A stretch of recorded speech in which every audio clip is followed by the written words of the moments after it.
Hello mga mare, ito na ang aking fourth try ng aking kumikitang kabuhayan, ang Graham bar.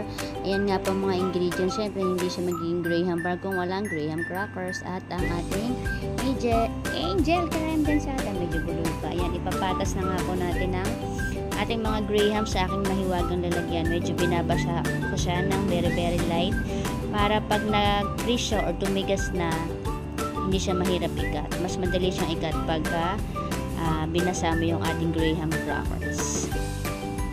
Patas lang natin lahat. Ayan, natapos na nga siyang ipatas. Ang next naman ay ito, angel creme densada. I-chinil ko nga pala siya ng overnight para mas madaling mag-volume or mas parang kumapal yung ating creme densada. Ayan, pabulong-bulong pa. Pasensya na. Hindi masyadong sanay sa recording star. Ayun na nga po, natapos na natin. 5 to 7 minutes ko siya i-mix. In-hand mix. Sorry naman kung medyo bulol. Ayan, lalagyan natin ng chocolate chips. Hindi siya magiging chocolate chips, syempre kung wala nito. Goya nga pa lang ginagamit na siya. Konti lang ang lalagay natin para hindi naman masyadong madami ang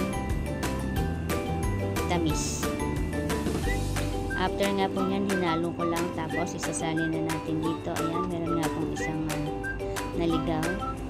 naligaw na landas. Ayan, sasalin na po natin dito at medyo hindi pantay. Hindi talaga pantay ang pagkakalagay ko ng chocolate chips, kaya medyo ikakalat natin siya mamaya.